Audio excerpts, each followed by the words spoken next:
Un nuevo concepto, una nueva propuesta.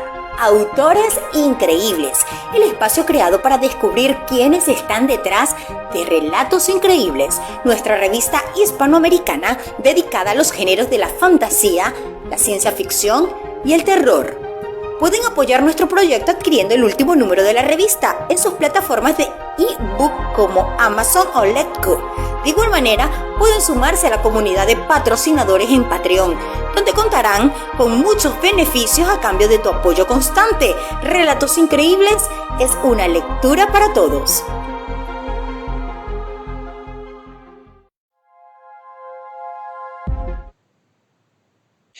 ¿Qué tal a todas las personas que se encuentran en estos momentos conectados con Autores Increíbles? Este es un espacio de la revista Escritores Increíbles. Es un espacio que hemos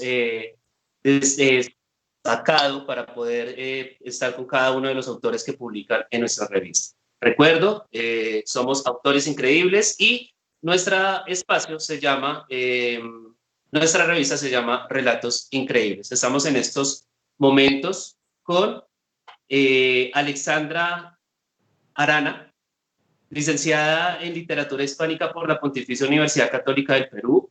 Es predocente en la misma casa de estudios. Sus áreas de interés son los estudios de género, los estudios LGTBIQ, la teoría queer, los estudios asiáticos y la cultura pop. Ha ganado premios en la PUC, sus investigaciones en construcción de los personajes femeninos y su sexualidad. ¿Qué tal, Alexandra? ¿Cómo estás? Hola, buenas tardes. Muchas gracias por invitarme. Vale, bienvenida a este espacio. Estás en tu casa. Por otro lado, nos encontramos con Luis López, él es químico farmacéutico, biólogo por parte de la Universidad Nacional Autónoma de México y a su vez ha tenido cursos de creación literaria, ciencia ficción y divulgación científica. Ha publicado en las revistas Punto, En Línea, el portal Ciencia Ficción, las páginas El Club de la Fábula e Investigación y Desarrollo y por supuesto en Relatos Increíbles, en donde de hecho cuento de portada en nuestro número 17. Esta cuñita que acabo de decir es de Isa. ¿Cómo estás, Luis? Hola, muy bien, gracias por invitarme nuevamente y pues ansioso de iniciar con este interesante tema. Yo también estoy bastante ansioso, les tengo que comentar. Es un tema que ha sido, pues me ha acompañado casi que desde que comencé a leer, desde que me enganché en la lectura y pues bueno, hoy vamos a dar razón de este tema. Quiero mandarle un saludo a León Solansky, ganador de nuestro concurso de Relatos Increíbles. Es el ganador de la novela El peso del acero, creada por Miguel Huertas. Y le vamos a pedir a él que nos escriba por interno para poder comunicarnos con él y poder demandar toda esta, pues el libro, ¿no? El libro ya sea impreso o ya sea digital, dependiendo como él lo prefiera. Y pues las dinámicas de nuestros países nos permitan también hacérselo llegar. Bueno, el boom latinoamericano, algo que ha dado, que en su momento nos dio a conocer también a Latino y que hizo que el resto del mundo estuviera no solamente leyéndonos, sino también pendientes de lo que pasara por este lado del charco. Pero quiero preguntar, comenzando siempre, ¿qué es el boom latinoamericano? Si quieres, Alexandra, puedes hacer los honores de iniciar. Ya, para empezar, cuando me han invitado al programa he tenido que desempolvar mi conocimiento de realismo mágico, de literatura, así un crash course en estos días y recordando las lecturas. Entonces, cualquier complemento que me puedan dar, Javier, Luis, por favor, sea bienvenido. El realismo mágico. Hay muchos autores que dicen que el concepto de realismo mágico viene de otro autor alemán, por el año 1930 más o menos. Y este concepto lo usaba para referirse al arte, ¿no? Este arte que va en contra del realismo, los conceptos de realismo. Entonces, este pasa a un contexto latinoamericano donde hay una juxtaposición de los conceptos de realidad occidental que llegan a Latinoamérica. Esto hay un proceso de mestizaje detrás, juxtaposición cultural, y entonces lleva a esta mezcla del pensamiento simbólico propio de las Américas con el pensamiento técnico modernizador de realidad occidental, ¿no? Y eso deviene en la literatura posterior y se populariza, como bien dijiste, Javier, en el boom latinoamericano. Que fue una popularización bastante importante, ¿no? Porque novelas como Cien años de soledad terminamos pasándola o traduciéndola al japonés, ¿no? Hay sociedades, alguna vez hablaba con alguien de Ucrania y él decía, tuve que leer la novela 3 veces para poder entenderla, pues porque el concepto como tal, el realismo mágico o este paso de realidad y magia y lo mágico y lo fantástico, pues resulta muchas veces difícil para comprender aparentemente o según entendí para otros tipos de pensamiento, ¿no? Luis, quiero escuchar también tu aporte, tu opinión con respecto a lo que es, bueno, iniciamos con el realismo mágico, pero pues también estábamos preguntando acerca del boom latinoamericano. Claro, desde mi perspectiva, literalmente pues como está en su nombre, boom, así fue como yo me encontré con esta corriente literaria. Así como toda esta cantidad de escritores latinoamericanos de pronto se dieron a conocer en Europa y otras partes del mundo y descubrieron que su literatura era muy buena, de calidad y algo totalmente diferente a lo que ellos venían pues leyendo en esos tiempos. Algo así similar me pasó a mí, obviamente trayéndolo a estos tiempos actuales, cuando empecé a conocer a estos autores. Por ahí en alguna clase de literatura, nuestro profesor mencionó el boom latinoamericano, mencionó algunos autores, pues los busqué, empecé a leerlos y pues no pude dejar de leerlos. De leer a García Márquez me pasé con Juan Rulfo, de Juan Rulfo a Cortázar, y así fue conociendo a todos los autores porque quedé fascinado. Y imagino que así como me pasó a mí, así le pasó principalmente a Europa. Por ahí había leído que ellos pues estaban ya muy aburridos de leer, pues digamos, ciertas obras deprimentes como resultado de la Segunda Guerra Mundial, de la Primera Guerra Mundial, obras muy filosóficas, buscaban algo nuevo y eso lo encontraron justamente de este lado del mundo, en América, con estas historias súper llenas de colores, de emociones, de sensaciones y de esa parte obviamente mágica que tenemos en nuestra cultura. Entonces, así como ellos se sorprendieron en esa época, me imagino que así me sorprendí yo también ahorita. Y eso para mí es el boom latinoamericano, una explosión de algo nuevo que te atrapa inmediatamente. A mí me gustó mucho la definición que Alexandra dio de realismo mágico, ¿ya? Pero, digamos, yo lo tenía un poco más simple, tal vez, un poco más sencillo. Realismo mágico, una mezcla entre la realidad y la magia, ¿no? Que es diferente hablar de una mezcla entre la realidad y la ficción, ¿no? A veces, he encontrado en algunas partes realidad y ficción, pero pues ficción llamamos a todo lo que no es realidad, ¿verdad? No sé si ustedes están de acuerdo con eso, pero una cosa es tener esos pasos ficcionales en donde estamos sentados en el mundo real y de momento ocurren escenas que los personajes viven comúnmente, como si el hecho de que un personaje sea envuelto en sábanas y sea elevado hasta el cielo y desaparezca fuera algo muy casual, ¿no? Como si el espíritu de alguien que llega a visitar en la casa, pues terminara exactamente conviviendo con los personajes y falta es el saludo y el buenos días, ¿no? Como ocurre en 100 años de soledad. Pero realismo mágico para Luis López, para Luis, perdón, ¿qué vendría siendo el realismo mágico? Ok, el realismo mágico para mí, pues viene siendo algo que literalmente incluso forma parte de nuestra vida cotidiana. Y lo digo de este modo porque cuando leí Cien años de soledad, que probablemente fue mi primer acercamiento al realismo mágico y a García Márquez, quedé fascinado por lo que nos narraba e inmediatamente noté cómo esa parte un poco sobrenatural, pues en la obra formaba parte de lo natural, o sea, no era algo en realidad sobrenatural, algo místico, era algo que todos daban por real. Y justamente esa forma en la que lo estaba contando García Márquez me recordó inmediatamente a las historias que me contaba mi abuela cuando era pequeño. Ya saben, las historias de La Llorona en el pueblo, las historias de las brujas, las historias de duendes, historias de apariciones de demonios, de milagros de personas que estaban muy enfermas y se curaron porque apareció una persona y les dio pues el remedio mágico, la panacea, o un perro los cuidó y los ayudó. O sea, todo eso que me contaba mi abuela, lo vi plasmado en el libro de García Márquez y posteriormente en otros autores, y para mí es el realismo mágico. Es justamente todas esas leyendas, leyendas, mitos, etcétera, que son tan repetidas, tan frecuentes, que hasta cierto punto parece que forman parte de nuestra realidad. Entonces, eso para mí es el realismo mágico. Algo que de antemano sabemos que no es real, pero lo aceptamos casi como si fuera real. Sí, genial. Justamente tiene que ver con el concepto que tenía en estos momentos en la cabeza.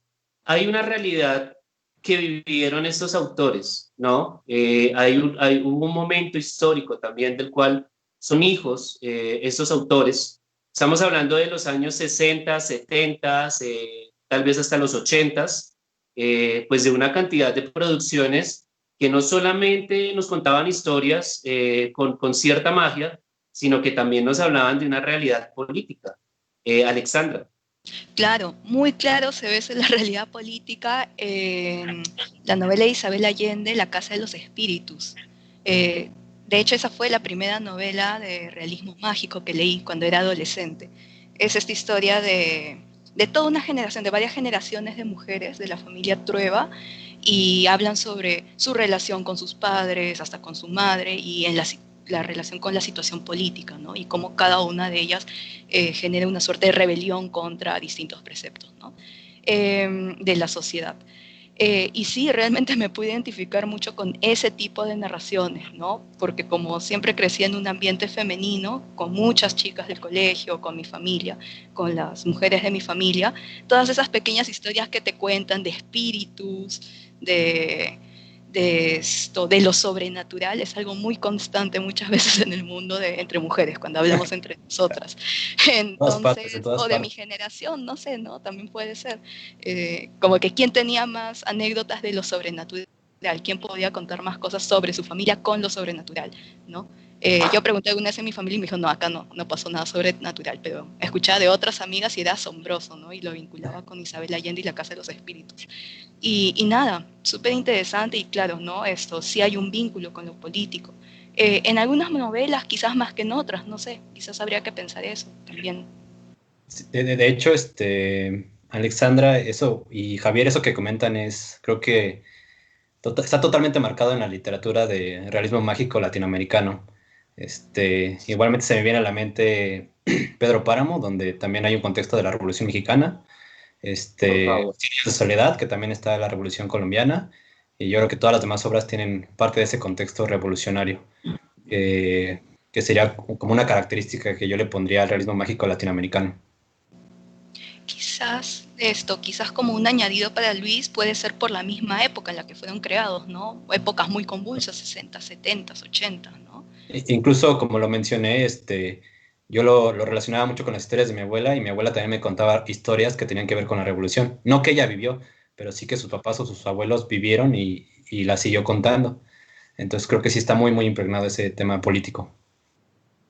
Desde Colombia, o por lo menos de 100 años de soledad, que ha sido, para mí Gabriel García Márquez es un ideal, es un jefazo pues aquí del realismo mágico. Admiro muchísimo el cómo construía, y tengo que decir que me dolió bastante, tal vez soy muy emocional, o de verdad le dolió al mundo la muerte de este autor, porque sí generó cierto hueco,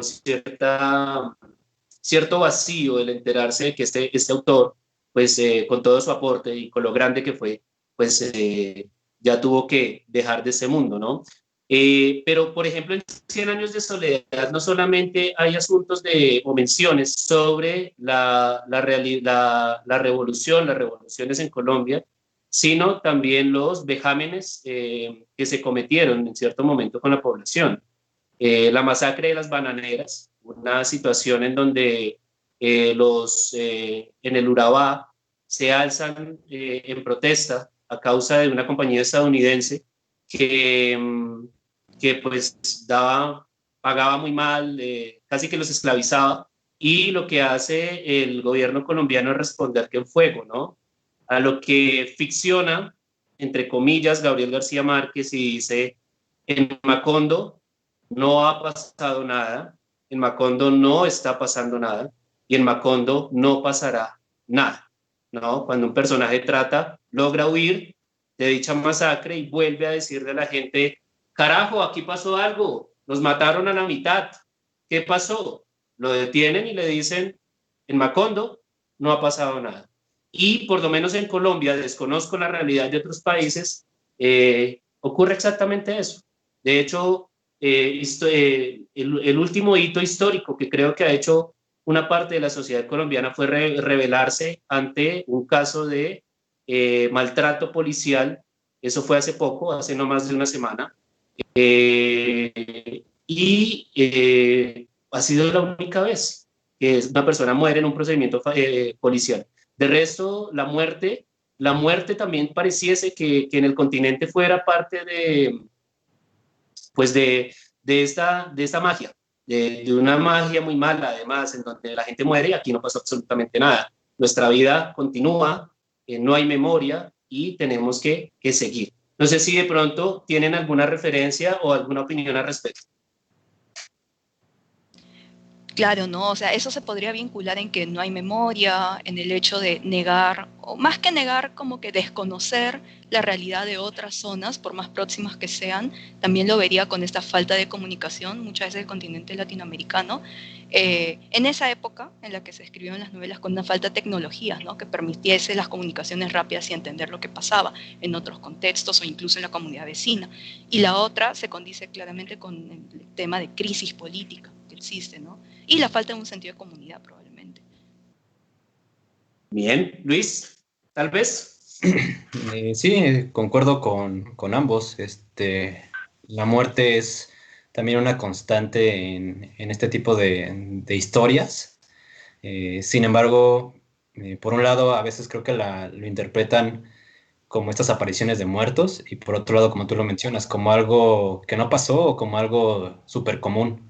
Pero creo que también tiene que ver justamente con todo nuestro contexto cultural, por esta forma en la que nosotros le rendimos culto a nuestros muertos, o sea, de cierto modo indiferentes a la muerte, o sea, no con miedo, no con lágrimas, sino con hasta fiestas, con celebraciones. Creo que también se refleja en esa parte de que veamos a los muertos caminando por la casa, de que a lo mejor no nos afecte tanto la partida de un ser querido. Eso creo que también forma parte, se ve reflejada mucho la cultura que tenemos los latinoamericanos referente a la muerte.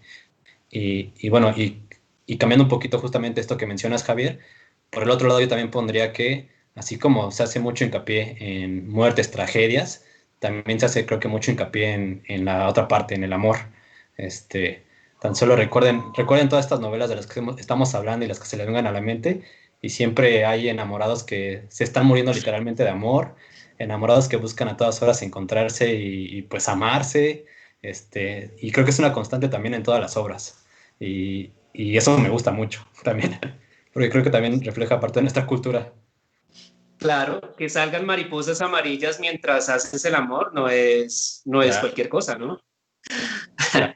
Bien, para todas las personas que se encuentran viéndonos en estos momentos, estamos hablando sobre el boom estamos hablando sobre el boom latinoamericano y sobre el realismo mágico.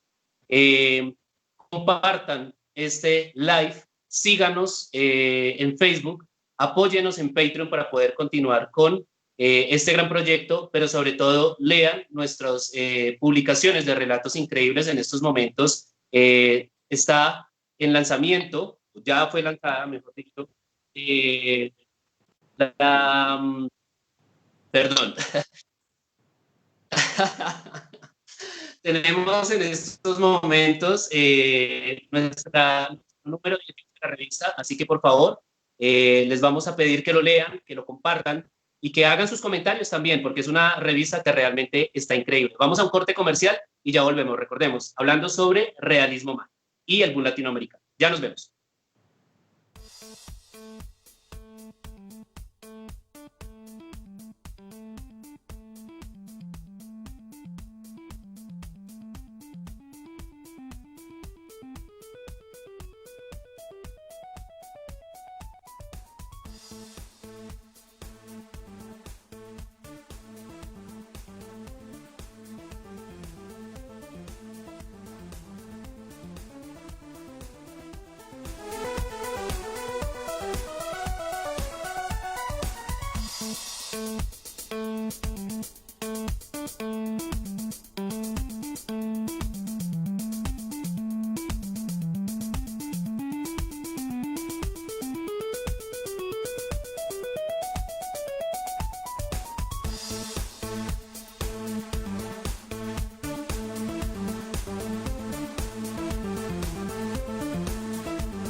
Martín. No sé. Sí estamos en comerciales. Sí, estamos en comerciales, pero ya no acabaron. Fue a abrir la puerta. Le llegó la pizza.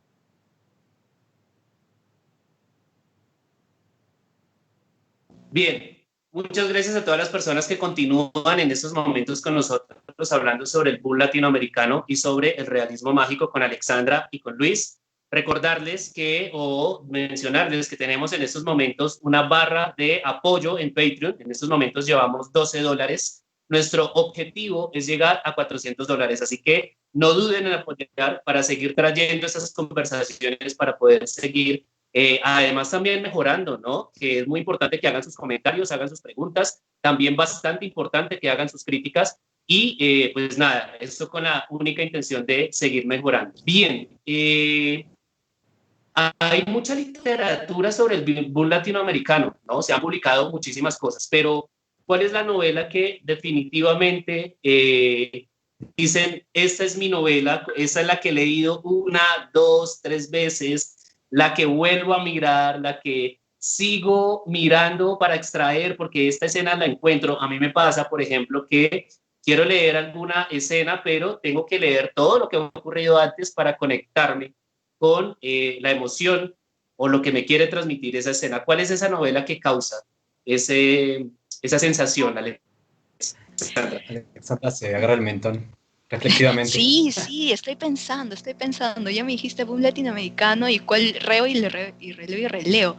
Esto, ya no lo releo tanto, es más, no lo he leído en mucho tiempo, pero sí le tengo mucho cariño, claramente, ¿no? Si hablamos de boom, tengo que hablar de Mario Vargas Llosa, ¿no? Yo soy de Perú, él es peruano, entonces, bueno, ese es nuestro referente en realidad. Y en literatura, en las clases de literatura, siempre lo mencionamos y leemos como que varias de sus obras en varias de sus etapas.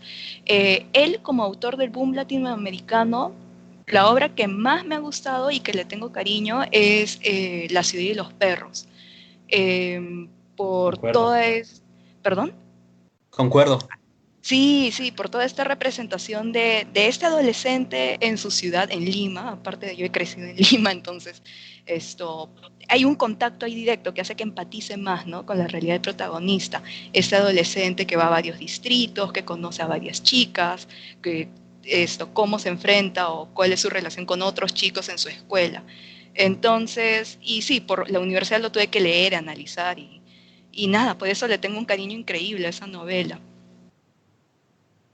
Ya, no, es que La ciudad y los perros es una cosa maravillosa. Y es que hay algo también que ocurre con el boom latinoamericano y es que se lea el autor de donde sea, uno se siente en casa, ¿no? Se siente como si estuviera viendo una realidad muy cotidiana, pero además bastante entretenida. Luis, ¿cuál es tu autor? ¿Cuál es tu libro? Eh, pues ya lo mencioné, es García Márquez, Cien años de soledad. Creo que fue mi primer acercamiento fuerte al realismo mágico. A lo mejor por ahí ya había leído alguna otra cosa de alguien más, pero con García Márquez fue cuando me quedé enamorado. Recuerdo que estaba de vacaciones por ahí de la universidad, sin mucho que hacer. Me prestaban el libro, lo comencé a leer y yo creo que me lo acabé en una semana. Y eso que es un libro grande, como sabrán. Lo leía en la mañana, en la tarde, en la noche, a todas horas lo leía hasta que lo acabé. Y, y bueno, hay otro libro que me gusta muchísimo, que entra dentro del boom latinoamericano, pero se separa un poquito del realismo mágico y entra dentro de otra categoría que llaman lo real maravilloso, que es Alejo Carpentier, escritor cubano. La obra que igual me marcó y que he leído yo creo que ya unas 3 veces es Los Pasos Perdidos. Es, y lo veo muy así, muy parecido a todas las demás obras, o sea, con las mismas características que ya hemos mencionado y otras que tal vez mencionemos más adelante. O sea, cómo va hablando de estos problemas políticos que está en el país, cómo habla de gente por lo general marginada que tiene que emigrar, que tiene que ir a otras partes a conocer, esta parte de la muerte, esta parte del amor. O sea, creo que este libro está lleno de eso y como mencionaba, lo catalogan como realismo mágico. ¿Y qué es el realismo mágico? Perdón, lo catalogan como lo real maravilloso. ¿Y qué es lo real maravilloso? Algo real, algo totalmente que pasa en este mundo en hechos reales, pero de una forma tan grande, tan espectacular que se vuelve casi mágico. Entonces nada más comentarles dos justamente escenas de algunos de estos libros, dos partes de estos libros. Una en la que van en la selva y de pronto el cielo se oscurece y es por una inmensa cantidad de mariposas. Y dice que duraron horas pasando y pasando y pasando y pasando y pasando. Y te describe la escena de tal modo que pues la estás imaginando y realmente sientes que no es algo real, sino algo mágico. Y igualmente una escena de un libro que justamente estoy leyendo apenas, de El siglo de las luces, ahí hay una parte en la que describe la fascinación por subirse a un árbol, cómo te trepas al árbol, cómo sientes las ramas, cómo ves las hojas, cómo ves la luz a través de las hojas, empieza a llover, cómo se sienten las gotas cayendo por las hojas y luego chocando en el suelo, y te lo narra de una forma tan espectacular que piensas que es magia. Entonces, yo me quedaría con esas dos obras, Cien años de soledad y Los pasos perdidos de Alejo Carpentier. Es que alguna vez se me ocurre que el realismo mágico o el boom en sí mismo no solamente es una técnica, sino que es un estilo, ¿no? Obviamente cada autor ha dado sus aportes, pero yo siempre que leo algo de realismo mágico del boom, me siento en casa, ¿no? La ciudad y los perros fue verme también de alguna u otra forma con mis amigos, con esta mentalidad que no sé si solo se menciona o a la vez se denuncia, ¿ya? Que bueno, no es realismo mágico, pero entra dentro del boom. pero también yo quería, hace un momento quería como llevarlos hacia antecedentes, ¿no? Pues la conversación terminó yéndose un poco por otro lado, pero también vivimos épocas convulsas, ¿no? La Revolución Cubana, las dictaduras militares, es decir, o yo lo quiero pensar así, definitivamente estamos denunciando cosas, ¿no? Y La ciudad y los perros denuncia una forma de ser masculina, ¿no? Un deber ser masculino. No sé si Alexandra pueda contarnos un poquito más al respecto o pasamos a la siguiente pregunta. No, claro, definitivamente la novela, esto es una denuncia a la forma de ser masculino, de ser hombre en la sociedad peruana, muy probablemente también en Latinoamérica, ¿no? Porque los procesos son muy parecidos en varios de estos países. Como también esta mentalidad tan militarizada y esta suerte de glorificación del militar que luego en toda la literatura del boom, y claramente como ya hemos hablado en el realismo mágico, ¿no? Es muy constante, esta suerte de caudillismo que está tan metido en el inconsciente latinoamericano, sí, es denunciado por Vargas Llosa, ¿no? En todas sus obras, en todas sus obras. Entonces, sí, como también puede adolecer un poco la obra, adolecer entre comillas, ¿no? Porque bien también podría interpretarse como una denuncia de cómo está representando a sus personajes femeninos de una forma muy estereotipada, o es lo que se llama la pituca, la chica de clase alta, que es media frívola y medio hueca, se podría decir, y la maroca, que es la que no llega a ser la prostituta, pero sí está más o menos en jugueteo sexual con el protagonista, ¿no? Es una contraposición muy, muy fuerte, ¿no? Para un personaje femenino que luego en literaturas posteriores se deconstruye, ¿no? Se forma un personaje un poco más completo, al menos desde el ámbito femenino. Ya, hay algo que me sorprende entre Vargas Llosa y Gabriel García Márquez en cuanto a de lo masculino, y es la necesaria iniciación temprana en el sexo por parte de los hombres, ¿no? Parece que fuera un indicativo y es, pues a ver, es que siento que a uno de hombre desde por lo menos en Latinoamérica, desde muy pelado, se está exigiendo ya pues de que entres en vida sexual, ¿no? 13, 14, 15, 16 años, y si no entraste te la tienes que inventar, pero no puedes decir que no con tus amigos, ¿no? ¿Verdad, Luis? No sé. ¿Verdad, Luis? ¿Qué dices tú, Luis? ¿Te tocó inventar? No que yo recuerde, pero algo que sí me llamó la atención eso que mencionan también, o sea, recuerdo justamente todas estas lecturas, La Casa de los Espíritus, 100 años de soledad, etcétera, etcétera, en donde justamente llega un punto en el que describen a los hombres como que o de muy mal genio o encerrados en una habitación y sin contacto con las demás personas, e incluso las mujeres mayores intuyen que es por amor o porque ya necesitan una mujer y por ahí o se escapan o los llevan justamente con las prostitutas, etcétera. Y yo recuerdo que me surgía la pregunta y hasta la fecha todavía me sigue surgiendo la pregunta si en verdad en los tiempos pasados así ocurría en los pueblos, así ocurría en este tipo de ciudades, que desde muy temprano de verdad iniciaban a los hombres o los llevaban a los prostíbulos para que tuvieran su primer encuentro sexual. O sea, es una pregunta que siempre me surgió porque es una constante, o sea, si lees algo y aparece eso, lees otra cosa y lo mencionan. Y bueno, y creo que también se menciona hasta cierto punto lo mismo de la mujer, aunque tal vez de un aspecto más romántico también, pero también creo que es una constante en los libros que también llega un punto en el que dicen que pues, la mujer ya quiere tener su familia, tener sus hijos, pero cuando escriben a la mujer también está ardiendo de calentura o enferma porque quiere estar con su amante, etcétera, etcétera. Y la misma pregunta, o sea, ¿en verdad antes, desde tan temprana edad, ya estaban buscando eso o sus propios familiares o amigos los llevaban? No sé. Yo propongo algo, yo propongo que dejemos la pregunta para el público y que sea el público el que nos ponga sus comentarios, ¿no? Que han escuchado, que han visto, lo han vivido, aunque tengo entendido por boca de alguna persona que conocía el Caribe colombiano, Gabriel García Márquez es un representante del Caribe colombiano, y él me decía que, pues bueno, no, sus papás exclusivamente no los llevaban a donde las prostitutas, pero sí había una preocupación como hombre de que tú llegaras a los 15, 16, 17 años y no mostraras necesidades sexuales o por lo menos un afán por pues ir a tener relaciones sexuales, ¿no? Sin embargo, también mencionaba que conocía a varias personas a las cuales pues sus papás quisieron o los llevaron a donde las prostitutas a causa de que ya habían cumplido cierta edad y pues no habían iniciado su vida sexual.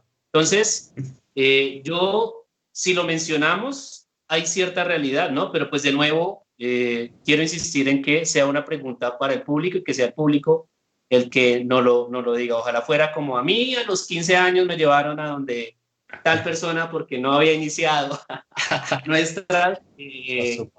había iniciado relaciones sexuales. Chicos, hemos hablado de novelas, pero los cuentos también teníamos unos artistas, unos maestros en el cuento, ¿no? De hecho, me atrevo a decir que la mayoría de autores del boom latinoamericano fueron maestros en la novela, pero también eran excelentes en el cuento. Autores de cuentos del boom latinoamericano, que ustedes tengan muy presente. Siempre García Márquez también incursionó en el cuento y es súper bueno. Cortázar también, definitivamente. Había una García Márquez, la de Un señor con alas muy grandes, ahorita no tengo fresco el título, que gran cuento, ¿no? Cuando eres adolescente y te estás adentrando en el mundo de la literatura, ver toda esa suerte de magia, del surgimiento de este personaje con alas y cómo causa la fascinación del pueblo, qué increíble. Es un cuento fantástico, es un cuento fantástico en el sentido de que es un cabezazo, pues, es una genialidad, ¿no?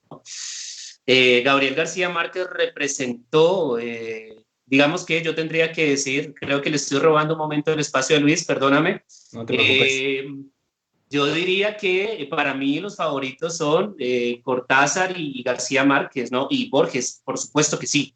Pero bueno, Luis, cuéntanos tú y después de ti hago mis comentarios. Ok. Pues creo que lo mismo, o sea, coincido con ustedes nuevamente. Tengo cuentos con mucho cariño de García Márquez, de García Márquez, y uno de ellos justamente de realismo mágico, que es El ahogado más hermoso del mundo. Que pues nuevamente regresamos a lo mismo, aparece un muerto, un poco gigante, en una playa por ahí, en un pueblo solitario, abandonado, y resulta que este gigante es hermoso. Entonces deciden no abandonarlo, deciden hacerle el mejor entierro de la historia, deciden hasta ponerle nombre, deciden inventarle familiares falsos. Entonces toda una construcción en ese cuento fascinante y, o sea, me encanta. Pero sí, hablando de cuentistas, mi favorito definitivamente, y no solamente de la literatura latinoamericana, sino mundial, definitivamente Borges. Recuerdo que tuve mis primeros acercamientos a Borges en la universidad. Escuché que La Aleph era un cuento fascinante, lo leí, no lo entendí. Luego por ahí me recomendaron otro cuento, lo leí, no lo entendí. Pero perseveré, continué leyendo hasta que un día, pues justamente leyendo La Aleph, me explotó la cabeza. Como que le entendí a mi modo y lo vi como un cuento fascinante. Empecé a leer todo lo que se me atravesaba de Borges y definitivamente una de mis aspiraciones es llegar a construir algo como lo que hacía Borges. Creo que sus cuentos son impresionantes. Las ruinas circulares, La Torre de Babel, El acercamiento del Mostacín. O sea, prácticamente todos sus cuentos me fascinan. Lo que hacía Borges, lo que hacía Fuentes, lo que hacía Márquez, lo que hacía Cortázar, lo que hacía Rulfo. Yo no puedo pensar en cuentos sin que se me atraviese Rulfo por la cabeza. Sobre todo porque encuentro cierta hermandad en historias entre Rulfo y García Márquez. Siento que hay historias muy parecidas. Eso yo alguna vez, Isa, que ya la conocen, que es la otra presentadora del programa, le decía yo quiero ir a México y quiero conocer México justamente porque entre García Márquez y Rulfo siento que voy a encontrar una cultura demasiado hermanada, pero mucho más mágica. No sé por qué he creído, tal vez debe ser por esta novela de Rulfo, que voy a llegar y voy a encontrar, le decía a ella, muertos por todos lados, voy a saludarme, me van a decir, mira, él es mi tío que falleció hace 35 años y aquí está con nosotros y te va a saludar. Bien, hemos hablado poco de, justamente hasta ahora tocamos a Borges, pero también siento que Cortázar, pues definitivamente es alguien que dio a conocer otra realidad, ¿no? A pesar de su distanciamiento político, justamente marcándolo dentro de estas cuestiones políticas de donde surge todos estos desórdenes o todas estas realidades, mejor llamémoslo realidades políticas de donde surgen, pues Cortázar era un caso un poco diferenciado, ¿no? Un poco especial, viajó por todo lado, conoció París, vivió en París y su narrativa es entre Argentina o pareciese que fuera solamente entre Argentina y París muchas veces, o Argentina y otras partes del mundo, ¿no? A pesar de que es un autor increíble, a veces he tenido la sensación de que estas realidades políticas no se ven tan enmarcadas pues en Julio Cortázar. Luis, ¿qué opinas? Julio Cortázar probablemente para mí se vio un poco opacado justamente por esta fascinación que tuve por Borges, y porque creo que tuve un acercamiento un poco erróneo a Cortázar. Lo primero que leí de él fue Rayuela, que desde mi perspectiva, aparte de que es un librote inmenso, que tardé mucho en leer, pues no me terminó de convencer. Entonces ahí tuve como un pequeño desencanto de Cortázar. Sin embargo, más adelante pude retomar algunas de sus lecturas, sobre todo cuentos, y no, también es impresionante. O sea, se me viene a la mente ahorita La continuidad de los parques, un cuento súper breve, pero no, o sea, si no lo han leído, léanlo, no van a gastar más de 5 minutos y se van a llevar una sorpresa al final. Y bueno, creo que así todos sus cuentos son construcciones muy, muy buenas. Incluso por ahí un cuento como un poco de ciencia ficción, que es uno de los temas que también tocamos aquí, en el que una persona se accidenta, creo, y sueña cosas del futuro, casa tomada, o sea, son impresionantes sus cuentos de Cortázar. Entonces, claro que es un escritor fundamental del boom latinoamericano. La noche boca arriba, La noche boca arriba, que el cuento donde soñamos y mezcla esta realidad con la ficción. Increíble. Alexandra. Claro, Julio Cortázar, el primer texto que leí de él fue cuando tendría 14, 15 años, para plan lector del colegio, Cronopios y Famas. Todas las chicas, incluyendo las que no son lectoras, estaban fascinadas, ¿no? Como que, ¿quiénes son los cronopios? ¿Quiénes las famas? ¿No? Y empezamos como que este ejercicio de lectura medio literaria, ¿no? Surgió en ese momento con Cortázar. Bueno, claro, ¿no? Como hacía esta tipología del ser humano, pero volcado en otros nombres, ¿no? ¿Quiénes son los cronopios? ¿Quiénes son las famas? ¿No? Las características de cada uno. En esa época leía al mismo tiempo a Balzac, entonces toda esa descripción bien pesada que hace Balzac de los personajes, Cortázar lo hacía así de forma bien lúdica y amena, bien interesante. Luego ya en la universidad lo que era Bestiario, el libro de cuentos, ¿no? Bestiario.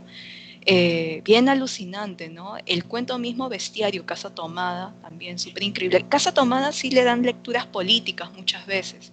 Pero ya, bueno, el cuento Bestiario, a mí me gustó mucho ver la perspectiva de esta niña, de cómo percibía lo que sucedía en su familia, ¿no? Y cómo había esta suerte de amenaza que no se sabía qué era, hasta que al final, bueno, ¿no? Termina atacando a alguien de la familia. Esa suerte, ¿no? De que es una familia que podría existir en cualquier lugar, tipo en una hacienda, y que hay animales sueltos por todas partes y dices, ¿what? ¿Por qué hay animales sueltos? ¿Por qué hay un tigre suelto? ¿No? Como que la cosa más normal del mundo, hay un tigre suelto. Pero sí, alucinante. De hecho, Una mascota. Bueno, disculpa la interrupción, dime, Javier, Luis, dime, pero dime. otra constante creo que hay en la literatura latinoamericana es justamente esto que mencionas. Cortázar viajó mucho por varios países, principalmente estuvo, bueno, residiendo en Francia y en Argentina, pero creo que es una constante también de los demás autores latinoamericanos que se dedicaron a viajar y muchas veces perseguidos políticamente, otras veces porque desde niños sus familias los llevaban consigo, pero creo que es otra constante muy marcada. Creo que no hay un escritor latinoamericano que pertenezca al boom que no haya viajado, que se haya quedado en su país de origen. Creo que todos tuvieron viajes e incluso diría que probablemente el 80% incluso tuvo una etapa en Europa y principalmente en Francia, que creo que los marcó muchísimo también. Justo Gabriel García Márquez la tuvo como periodista, ¿no? En donde de hecho la pasó muy mal y en donde escribió uno de mis cuentos favoritos, El rastro de tu sangre en la nieve. No sé si lo conozcan. Un Claro, cuento bellísimo, es un cuento bellísimo. buenísimo. Eh, y justamente, pues Gabriel García Márquez va, no recuerdo, esto no lo recuerdo, si alguna persona del público lo recuerda, agradezco la corrección. No me acuerdo si era emisario del Espectador, creo que era, de un periódico acá bastante reconocido en Colombia. Y pues bueno, fue allá en calidad de periodista, la pasó muy mal, pasó hambre, pasó frío, pero a su vez, dice él, fue un autor, fue una época, perdón, que fue bastante productiva en cuanto a escritura para ellos, ¿ya? Para él, sobre todo, o para ellos, ¿no? En general, si hablamos del boom latinoamericano. Bien, chicos, vamos a pensar, tal vez, a quedarnos, a hacer un comentario específico, que ya hemos venido haciendo, sobre, no sé si de pronto Carlos Fuentes, yo he leído Aura, que, pues bueno, me hace pensar en esta idea de un poco chamánica, un poco de la bruja latinoamericana, ¿no? Y es justamente pensar es que, a ver, yo siento que la leyenda, el mito en el que habitamos nosotros, ese mito que nos determina, que es una mezcla entre lo cristiano y lo pagano, se dice, o entre nuestra realidad, nuestros propios mitos, y pues nada, la religión que llegó de otros lados, ¿no? De cierta forma, estas novelas o estos autores de cierta forma o algunos trataron de reivindicar esta situación. No sé si alguno, Carlos Fuentes, sea temática, sea tema, sea autor de alguno de ustedes. De pronto Alexandra. Uy, ahí sí paso vergüenza, no he leído a Carlos Fuentes. Y si me lo han dejado en No, no es literatura, lo perfecta. omití. Yo no he leído a Carpentier. Ah, Difícil. También anótalo. es difícil conocer a todos. No sé si Claro. Luis. Sí, he tenido el gusto de ver a Carlos Fuentes. Obviamente es un referente nacional aquí en México. Incluso paseas por el centro histórico y de la ciudad y ves donde él estudió, la famosa calle Donceles donde se lleva a cabo la historia de Aura, que es la que mencionabas y probablemente la más conocida de él. He leído algunas de sus obras, no con mucho, exacto, no con mucho apego, no es un autor que me termine de fascinar.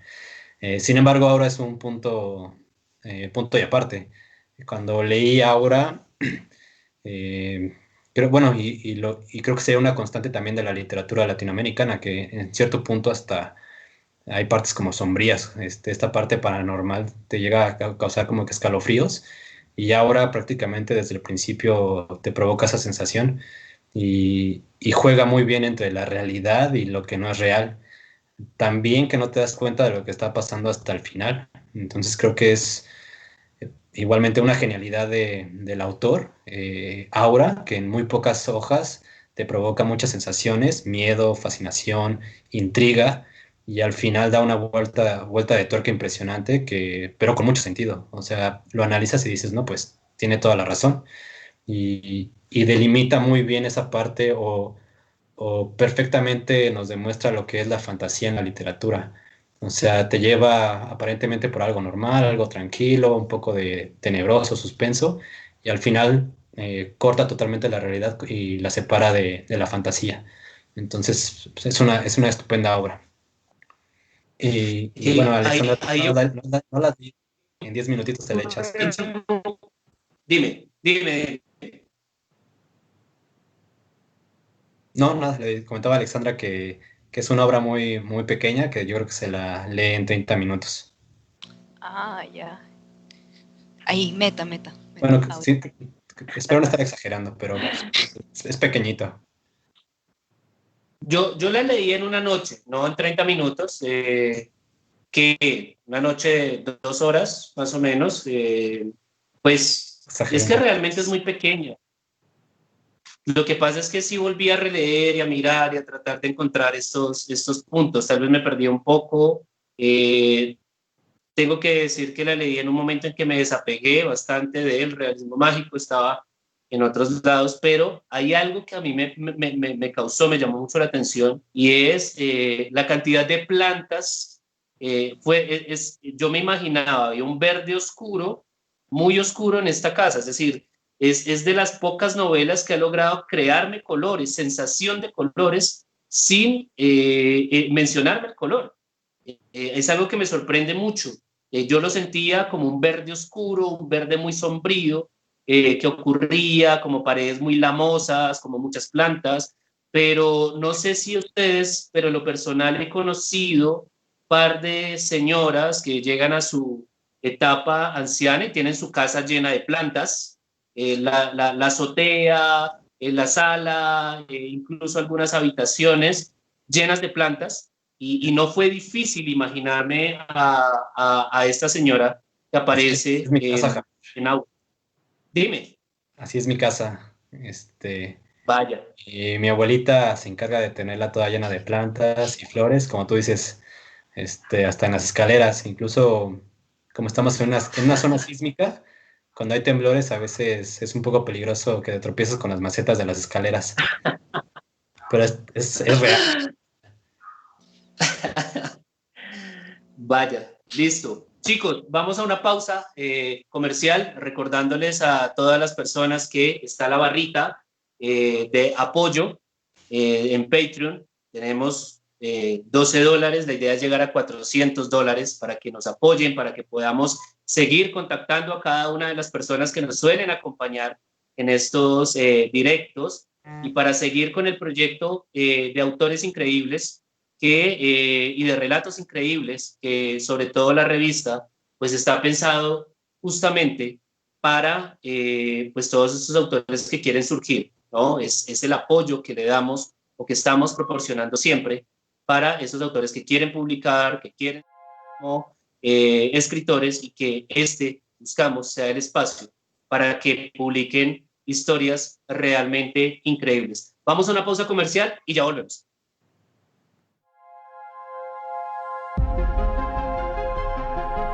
Un nuevo concepto, una nueva propuesta.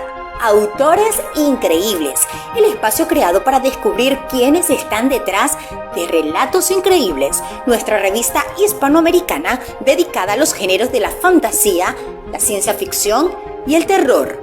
Pueden apoyar nuestro proyecto adquiriendo el último número de la revista en sus plataformas de ebook como Amazon o Letgo. De igual manera, pueden sumarse a la comunidad de patrocinadores en Patreon, donde contarán con muchos beneficios a cambio de tu apoyo constante. Relatos Increíbles es una lectura para todos.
Bien, muchas gracias a todas las personas que continúan en estos momentos con nosotros. También un abrazo así de corazón a todas las personas que han mandado sus preguntas, que pues justamente este último espacio, esta última sección, la hemos destinado para responder a cada una de sus preguntas. No se olviden apoyarnos en Patreon, seguir nuestra live, compartirlo. Y pues bueno, vamos a iniciar con la pregunta. Luis Zapata pregunta, ¿qué opinan de la novela Libro de Manuel de Julio Cortázar? Yo en lo personal no la he leído, no la conozco. Otra vez, la vergüenza de literata, no lo he leído. No. Luis, de pronto la conoces. No, no la conozco. Siguiente pregunta. Lo siento. Lo sentimos, no hemos leído Manuel, pero Libro de Manuel, pero seguro que la tendremos en nuestra lista de lecturas. Bien, ¿cuál es su cuentista latinoamericano favorito y por qué?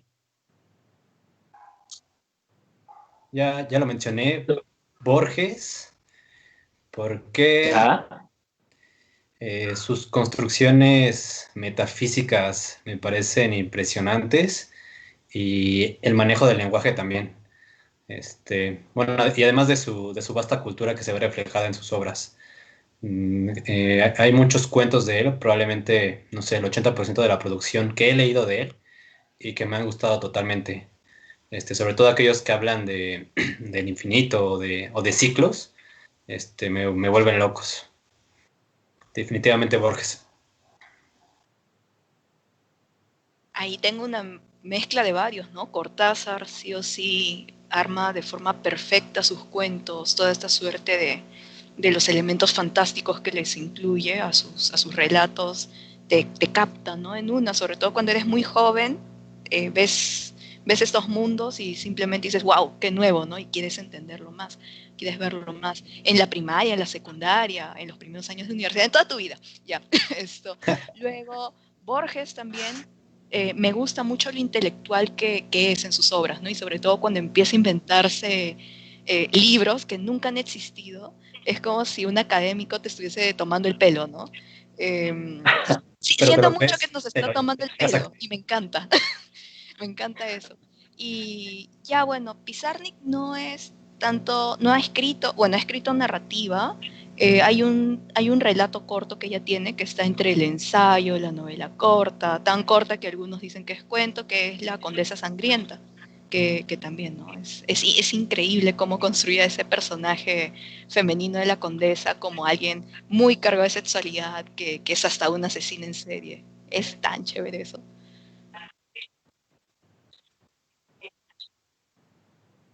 Vaya, es la quinta vez que escucho ese cuento y no me lo he leído. Creo que ya es un tirón de orejas para mí también, como ya léetelo. Sí, creo que ya la vida me está diciendo, léete el maldito cuento y deja de procrastinarlo tanto. Bien, en lo personal, wow, yo también tengo esa mezcla de autores, es decir, Borges sí que sí, pero Cortázar también, pero me gustan mucho los 12 cuentos peregrinos de García Márquez. E incluso hay uno con el que suelo ejemplificar a mis estudiantes, que es Las luces como el agua. No sé si de pronto ustedes lo conocen. Es un ejercicio que él hace, no alcanza a ser un cuento, pero pues bueno, la luz es como el agua, ¿no? Se ve como hay un elemento que permite hacer una transición entre lo real y lo fantástico, ¿no? Que son justamente las bombillas, las luces como el agua.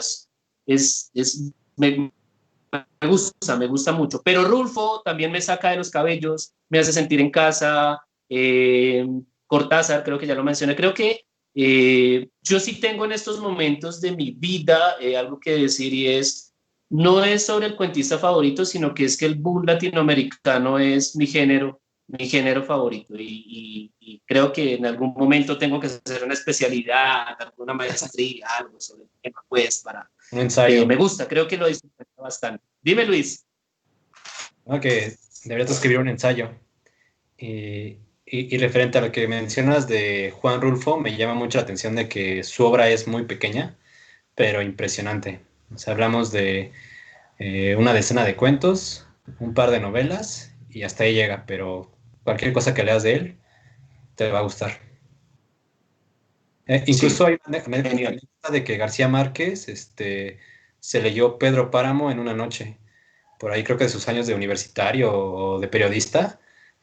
Un amigo, otro escritor, ahorita no se me viene el nombre a la mente, le dijo, mira, léete esto, le dio el libro de Pedro Páramo y García Márquez no pudo parar hasta que lo terminó.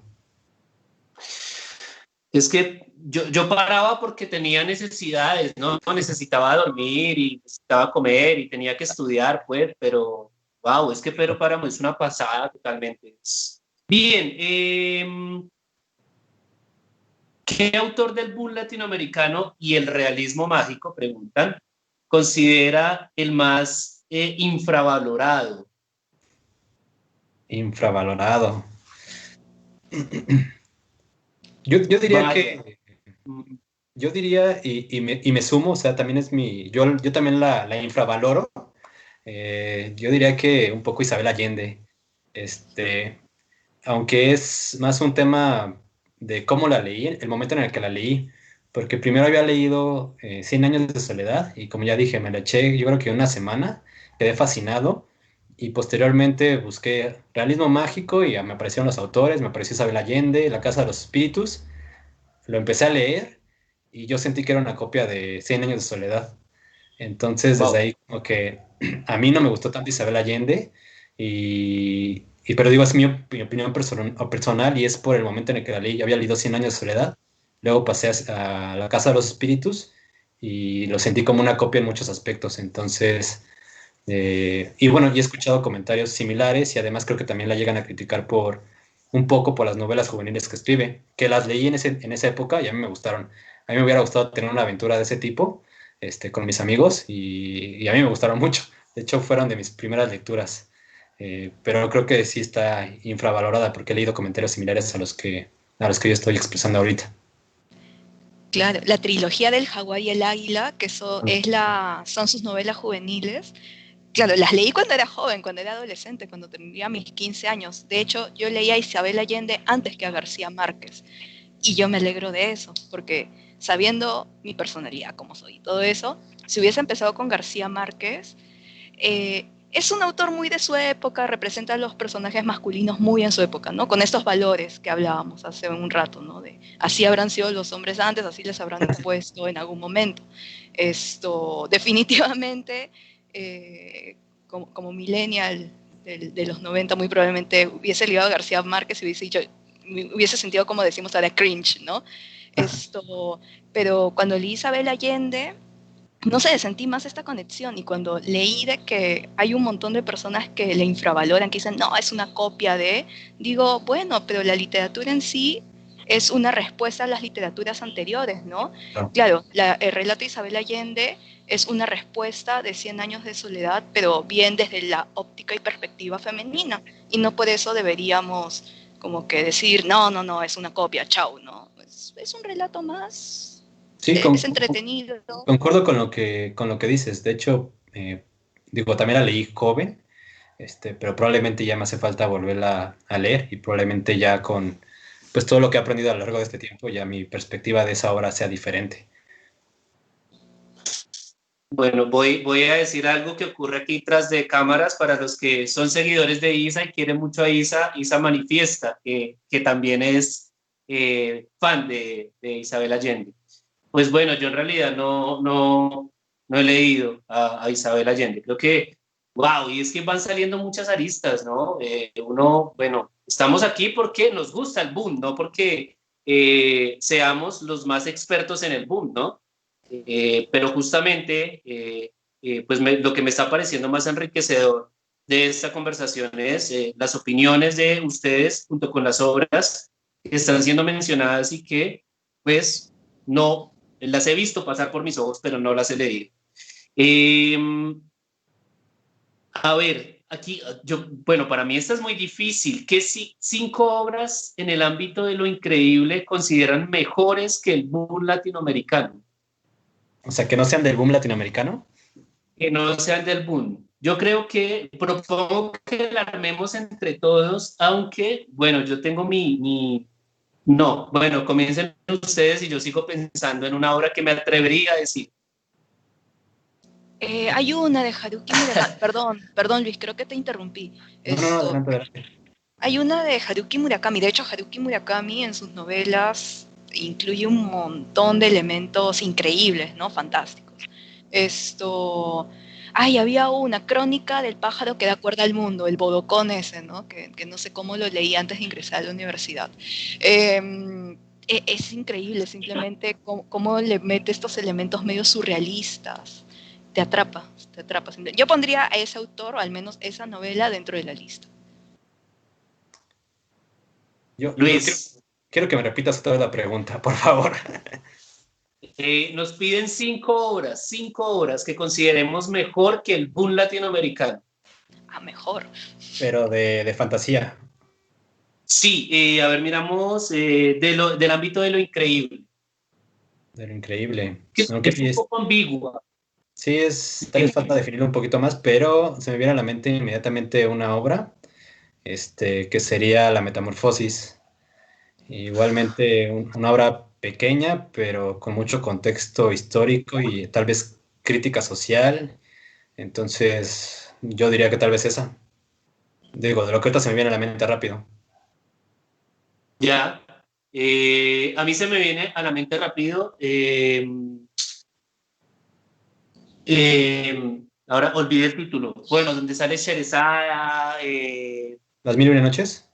Las mil y una noches, muchas gracias, chicos. Sí, pues de hecho, Okay. Gabriel García Márquez, tiene una anécdota muy curiosa y es que él iba en un barco y se encuentra con una novela despastada y comienza a leer estos relatos y empieza a tomar elementos, a ver elementos muy importantes y años después se entera de que estaba leyendo Las mil y una noches. Entonces yo diría que Las mil y una noches es lo primero que se nos viene a la cabeza.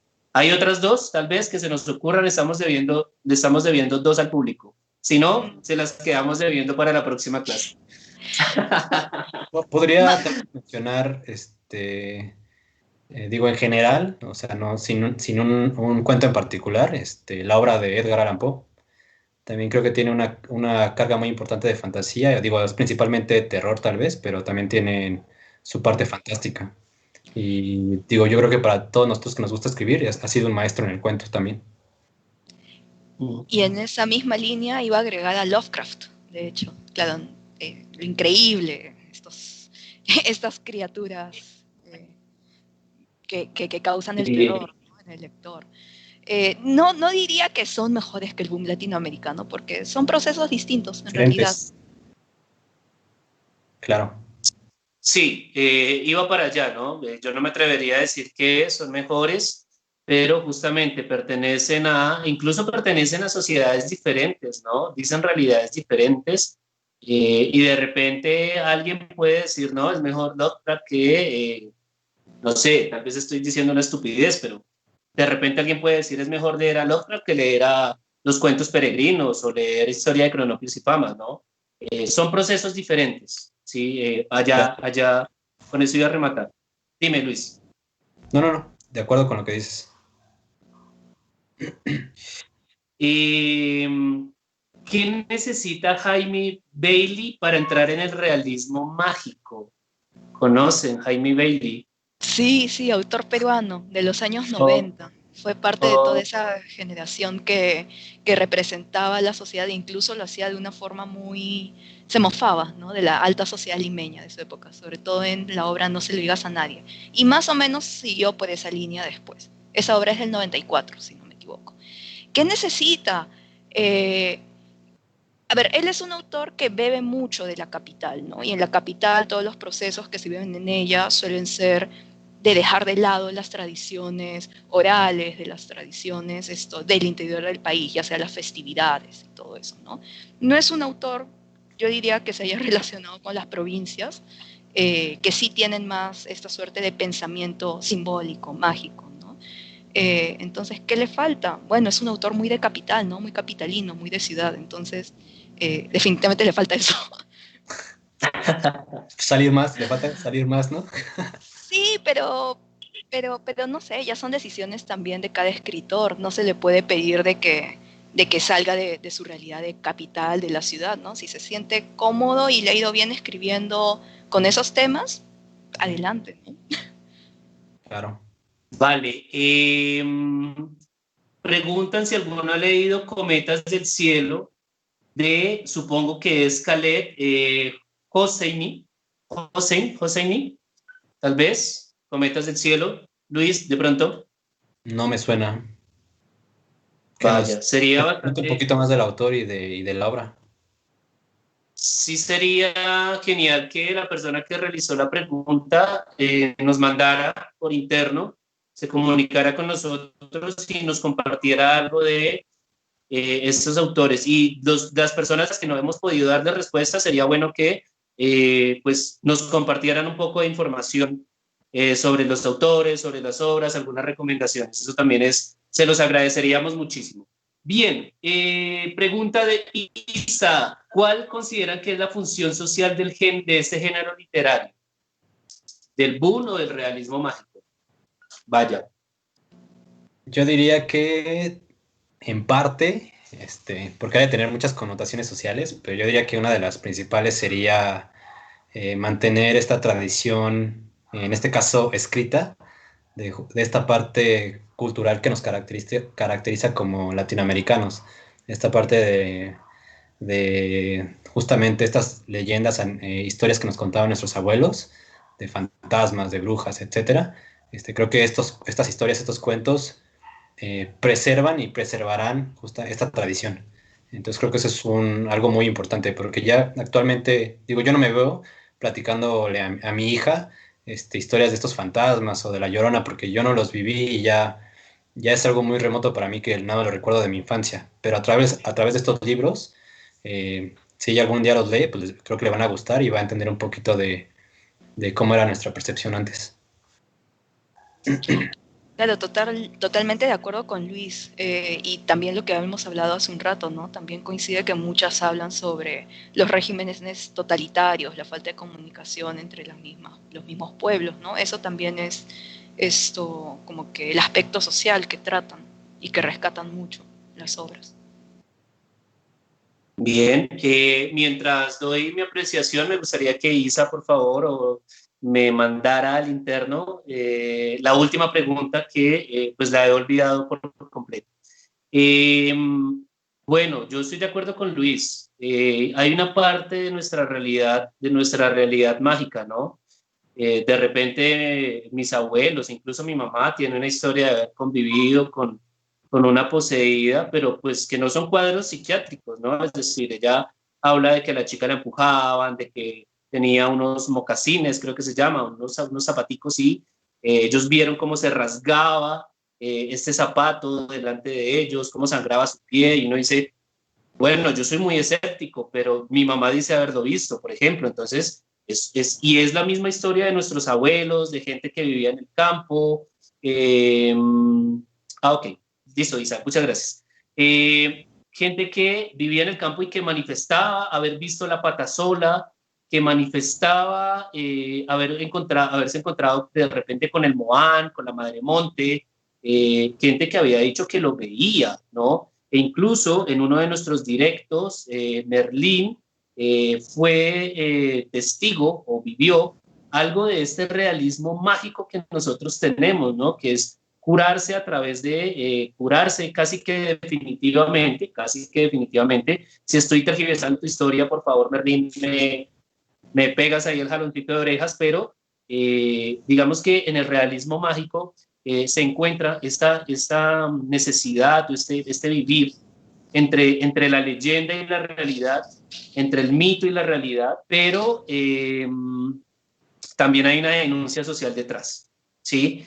Para mí, la mayoría de autores del boom denunciaron algo de su época o manifestaron algo, no solamente de la condición humana, ¿no? que es lo que hacen las grandes obras de la literatura universal, sino que también manifestaron una realidad social que, si lo pensamos, era una realidad social hija de lo que venía también de Europa, ¿no? Del fascismo europeo, de las guerras europeas, de la Guerra Fría, y pues bueno, creo que esta ha sido una función bastante pues importante, una forma en la que nosotros vivimos nuestra realidad social, pero también la mitificamos y convivimos además, porque ¿a poco no es fantástico convivir con aquel muerto al que le atravesaste de repente una lanza, ¿no? Que los últimos años de tu vida venga a hablarte, a aconsejarte, a hablarte de la vida, como ocurre justamente.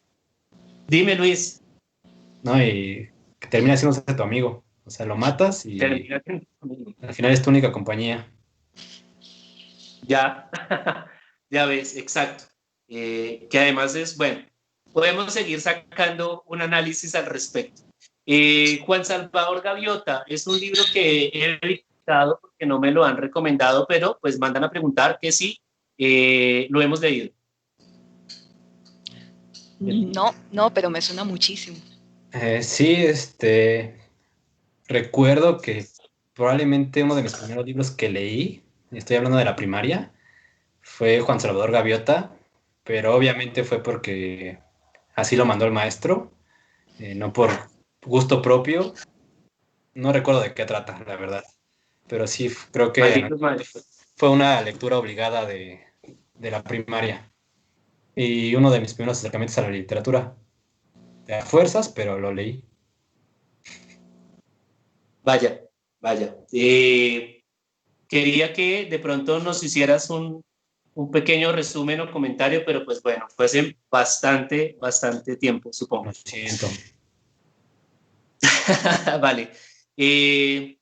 Nada, no me queda más que agradecerle a Alexandra, a Luis, esta conversación bastante amena, maravillosa. Fue muy agradable estar con ustedes. Recuerden, esta es su casa. Para mí siempre ha sido fantástico poder conversar con ustedes que pertenecen a otros mundos, aunque son mundos hermanos, otros países, y aportar sus opiniones. Estoy totalmente satisfecho de que Gabriel García Márquez haya sido uno de los pilares de esta conversación. Para mí es un orgullo que él haya sido uno de los Nobel y que pues manifestado aquí de una u otra manera. Quiero pedirles algo a cada uno de ustedes, y es recomiéndenle al público la revista, una invitación a que sigan estos directos y a que lean nuestro número 18 de la revista. ¿Cómo sería eso, Alexandra? A ver, por favor, a todos los que nos están viendo, sigan la revista Relatos Increíbles, sigan apoyando este programa, este podcast y programa en vivo, que están invitando a autores muy buenos y las conversaciones están muy amena, de hecho. Muchas gracias. Bien, Luis. Sí, si siguen la revista, van a encontrarse sorpresas muy agradables. Si todavía no están muy familiarizados con la revista, pues toca temas de ciencia ficción, fantasía y terror, de escritores hispanohablantes. Y como les digo, van a encontrarse sorpresas muy amenas. Los volúmenes pasados los pueden encontrar gratuitamente. El volumen actual, pues, tienen que hacer una pequeña contribución, pero vale la pena totalmente. Y desde luego, pues sigan estos programas, compartan los videos, porque pues si no lo hacen, tal vez llegue un momento en el que se acaben. Ahí vienen temas muy interesantes en adelante, entonces por favor síganos y compartan los videos, adquieran la revista. Hay un adelanto que me tiene a mí muy picado, decimos nosotros acá, que es un especial de Halloween. Lo vamos a estar haciendo y esperamos contar con el apoyo no solamente de las personas que están participando en esta conversación, sino del apoyo de las personas que nos siguen y que se encuentran en estos momentos viéndonos. Bien, no olviden, por favor, vamos a estar disfrazados, dice por el interno. Sí, voy a hacer un intento de disfraz. Yo siempre he sido malísimo para disfrazarme, pero he llamado siempre la invitarlos a cada uno de ustedes a que, como ya lo dijeron nuestras dos personas, nuestros dos panelistas, a que sigan nuestra revista. De verdad que yo en lo personal me he encontrado con relatos de una calidad realmente buena, en donde he sentido que definitivamente no he perdido mi tiempo, sino que al contrario he ganado, con diferentes estilos, con diferentes propuestas sobre diferentes temáticas. Autores increíbles es este espacio que estamos compartiendo, que siempre lo confundo, me perdonan. Y por favor síganos en Patreon. Tenemos una meta en estos momentos que son $400, es muy poco en realidad, llevamos 12 y esperamos contar con su apoyo. Recordar a la persona que ganó nuestro concurso, quien se ganó el libro de El peso del acero de Miguel Huertas, León Solansky, para que se comunique con nosotros lo más pronto posible y así poder acordar cómo sería el envío de la novela. Vamos a estar sacando más concursos, vamos a estar sacando más convocatorias. Esperamos ver a personas que se encuentran viéndonos en estos momentos aquí en este espacio, en donde invitamos también a los autores de diferentes cuentos para que nos hablen y nos conversen sobre su literatura. Creo que no es más. Agradezco muchísimo a las dos personas que nos acompañaron, agradezco mucho las preguntas del público. Fue una conversación realmente maravillosa. Yo me sentí muy bien, genial, que compartamos esta fascinación por el boom y nos vemos dentro de 8 días con el siguiente programa. Hasta luego. Hasta luego. Hasta luego. Muchas gracias.